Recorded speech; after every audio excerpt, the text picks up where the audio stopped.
Okay, APUSH. Welcome back. This is part two of your Unit 4 study guide. We left off at secession, about to head into the Civil War. So understand Civil War is 4 years from 1861 to 1865. And in the beginning, certainly the most important Confederate war aim for the South is the fact that they simply want to be left alone.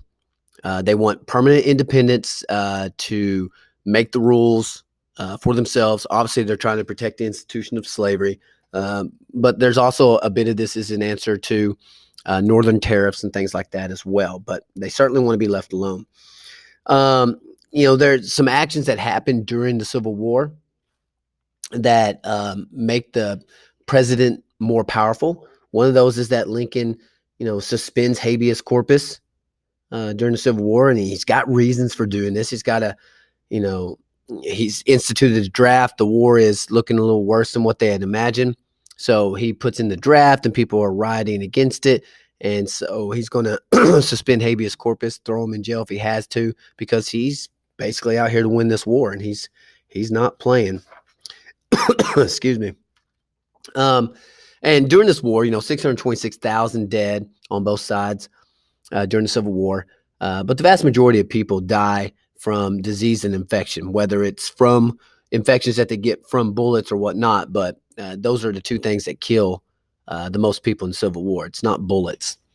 During the Civil War, women play a very important role. It is, as always so far in history, behind the scenes top role. But, they're nurses and cooks. They fill in for the men on the farms, all the things back home on the farms that, the men were doing, the women are doing for them while they're out fighting. They're spies and scouts. They even disguise themselves as soldiers sometimes and actually fight in the Civil War. They're clerical positions, postal positions, civilian bureaucracies. They're all over the place. They have a large role. It's just not typically out on the battlefield. And, at the beginning of this war, we look at a tale of the tape.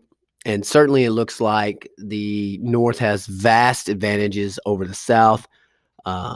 They've got more food being grown there. They have a much larger population, a ton more industrial output. They have more railroads.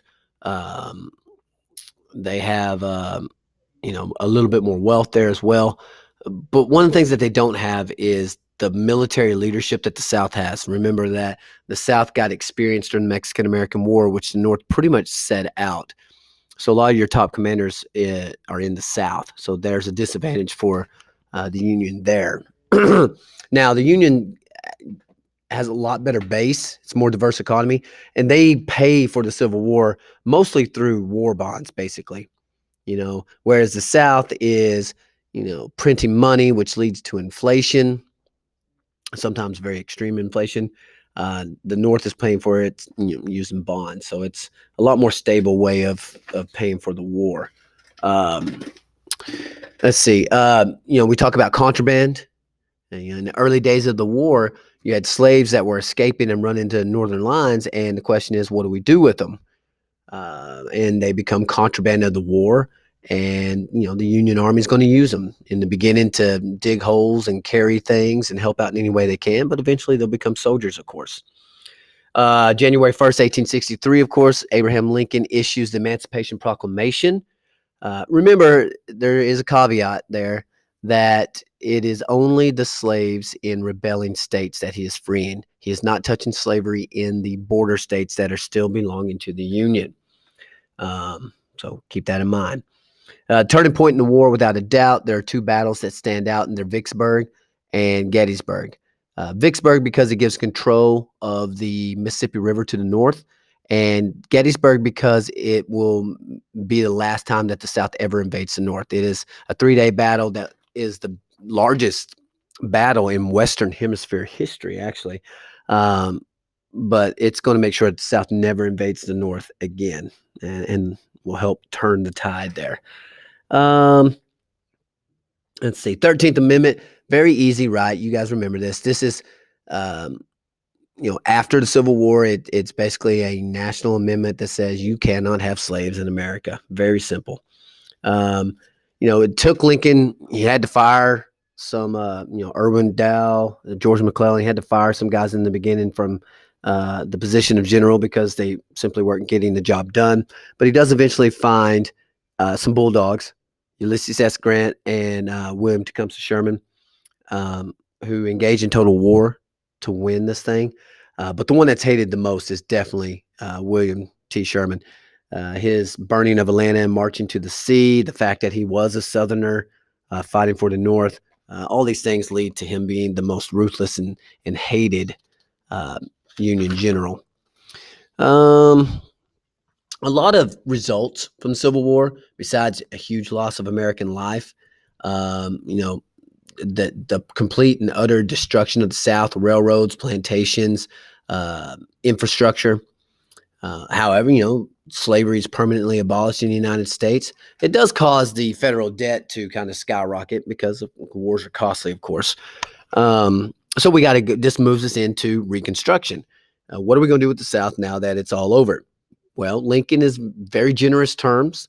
His 10% plan, uh, asks that or says that a state can return to the Union once 10% of its eligible voters take a loyalty oath to the United States of America. It's very lenient. Radical Republicans are not happy with it, but he's Lincoln. He's strong, he's powerful, he doesn't care.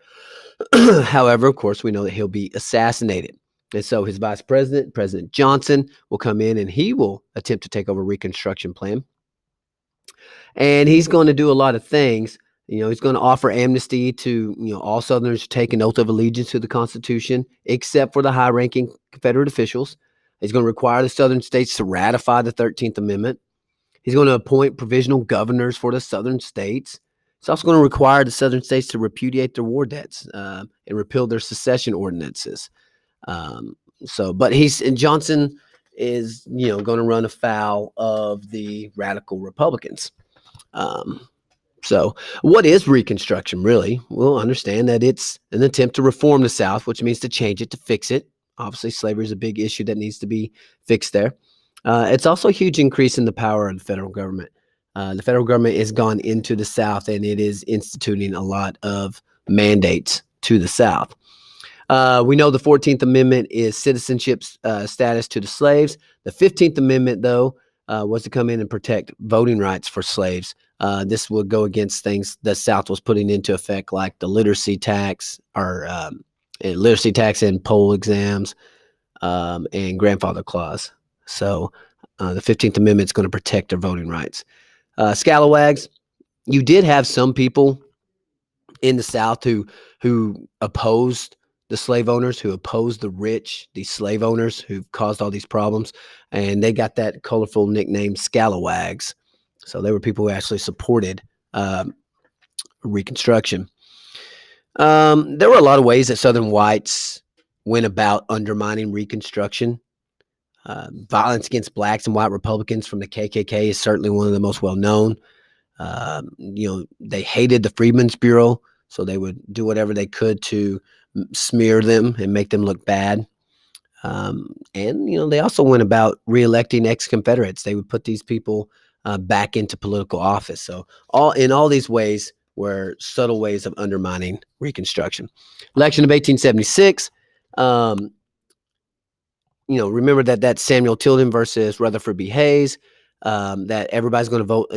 There's no majority on the electoral votes, so they go to special commission. And the Republicans vote for the Republican, which is Hayes, and the Democrats vote for the Democrat, which is Tilden.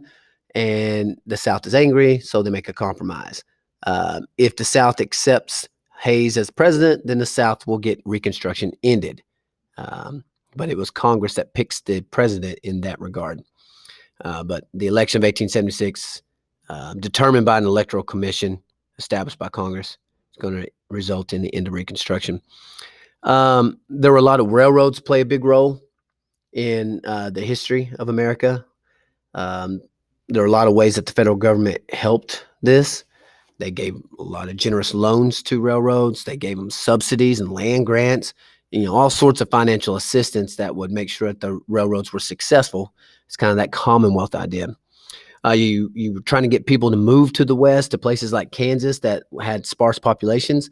So you had a lot of African Americans who Went to Kansas, called Exodusters, 160 acres, part of the Homestead Act and all that. And about 40,000 African Americans took the government up on this offer and migrated to Kansas. Lastly, last question. The Dawes-Severly Act of 1887. It's trying to assimilate the Indians. It's going to try to make them speak English, look like whites, sound like whites. It even breaks up their land like whites would. And in this, about 66% of Indian land is actually stolen from them. So it's not a good thing, but it's something that we tried. Okay. Thank you for your time. And I hope you do a good job on your test. Good luck.